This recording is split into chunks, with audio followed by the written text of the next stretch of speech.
कल्पना करा, परिवहन मंत्री बसमध्ये चढतात, तिकीट काढण्यासाठी कंडक्टरकडे 100ची नोट देतात आणि ती नोट पाहून त्यांना कंडक्टर चक्क म्हणतो, सुट्टे नाहीत, बसमधून उतरा. आता तुम्हाला उत्सुकता लागली असेल की कुठे घडली ही घटना, आपल्या महाराष्ट्रात, आणि पुढे त्या कंडक्टरचं काय झालं. चला तर मग जाणून घेऊ बसमध्ये नेमकं काय घडलं.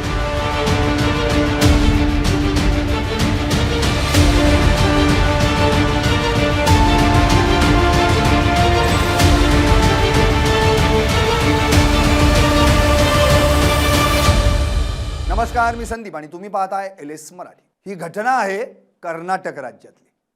शनिवारी रात्री 7:10 झाली होती. कुणाला काही कळायच्या आत कर्नाटकचे परिवहन मंत्री बायराथी सुरेश कोणत्याही सुरक्षेशिवाय आणि कुणाला काहीही माहीत होऊ न देता तोंडाला मास्क लावून अगदी सर्वसामान्य प्रवाशाप्रमाणे थेट बसमध्ये चढले. आता पुढे काय घडलं म्हणून काय विचारताय, प्रत्यक्षातच बघा ना.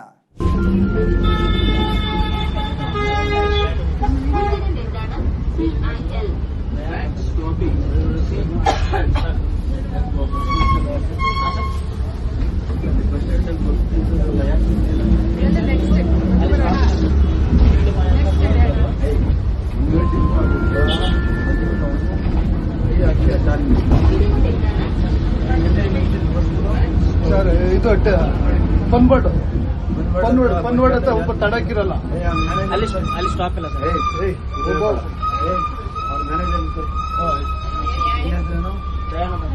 ಇವರಿಬ್ಬರು ಸಸ್ಪೆಂಡ್ ಮಾಡ್ಬೇಕು.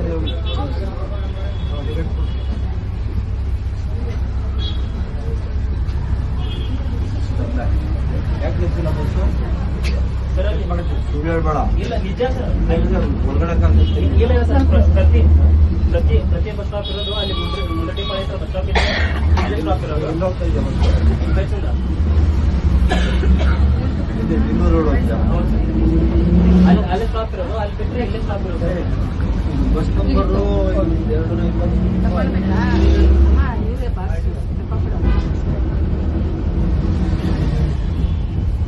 ಬಸ್ ನಿಲ್ಸೋದ್ರೆ ಬಸ್ ನಿಲ್ಸಿದ್ರೆ ಒಪ್ಕೊಂಡು ಹೋಗ್ತಾವನೆ ಹೇಳಿದ್ರೆ ಅವ್ನು ಹೇಳ್ತಾನೆ ಇದಿಲ್ಲ ಅಂತ. ಏನು ನಿನ್ನ ಹೆಸರು? ಅವನ ಹೆಸರು ಅವನ ಹೆಸರು ನಿಮ್ಮ ಡ್ರೈವರ್ ಹೆಸರು? ಬಸ್ ನಂಬರ್ ಸಿಎಲ್ ಹತ್ರ ಸ್ಟಾಪೇ ಕೊಡಲ್ಲ ಸರ್. ಸಿಎಲ್ ಹತ್ರ ಸ್ಟಾಪೇ ಕೊಡಲ್ಲ, ಕೊಡ ನಿಲ್ಸಲ್ಲ. 114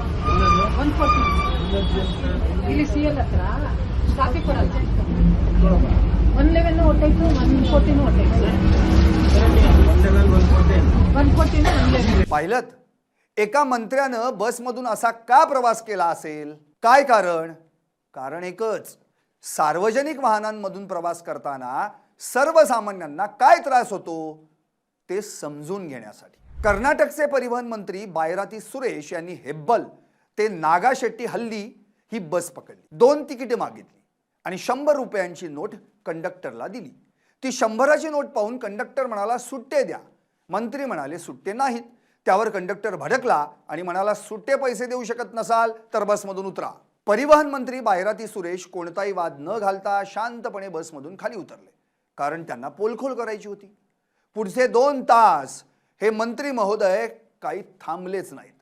7:10 ते 9:10 या वेळेत त्यांनी तब्बल 10हून अधिक बसमधून प्रवास केला. जयमहल, टीव्ही टॉवर, आरटी नगर, हेब्बल, मान्यता टेक पार्क अशा बऱ्याच ठिकाणी. प्रत्येक ठिकाणी तिकीट काढलं, प्रवाशांशी बोलले, तक्रारी ऐकल्या आणि मग दिला जोर का झटका. फन वर्ल्ड स्टॉपवर एका प्रवाशानं उतरण्याचा इशारा केला, पण ड्रायव्हरनं काही बस थांबवलीच नाही.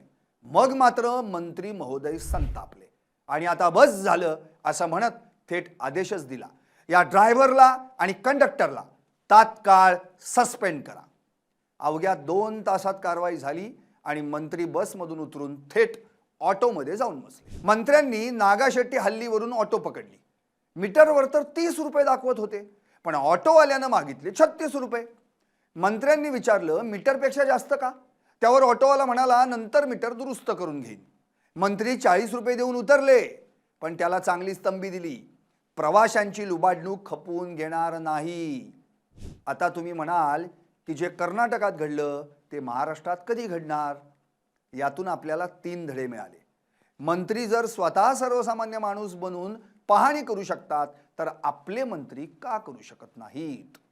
कंडक्टर आणि ड्रायव्हरचा उद्धटपणा, उर्मटपणा, सुट्टे नाहीत तर उतरा, बस थांबवली नाही, या सगळ्या गोष्टी चालणार नाहीत. प्रवाशांचा सन्मान करावाच लागेल. आणि सर्वात महत्त्वाचं म्हणजे अवघ्या 2 तासात कारवाई. अगदी त्या नायक चित्रपटातल्या 1 दिवसाच्या CM सारखी. तक्रार नाही, चौकशी समिती नाही, थेट सस्पेंड. आणि आता जाता जाता काही प्रश्न तुम्हाला. असा सरप्राईज चेक महाराष्ट्रात कधी होणार? ST मध्ये सुट्टे पैसे, सीट न मिळणं, ड्रायव्हरचा उद्धटपणा, उर्मटपणा याची पोलखोल कोण करणार? एकूणच काय तर कर्नाटकचे परिवहन मंत्री बायराती सुरेश यांनी दाखवून दिलं की नायक फक्त सिनेमात नसतो, वास्तवात सुद्धा असतो. सर्वसामान्य माणसाचा त्रास समजून घ्यायचा असेल तर खुर्चीवरून खाली उतरावं लागतं. तुम्हाला काय वाटतं? व्हा व्यक्त आणि पाहत रहा LS मराठी फक्त.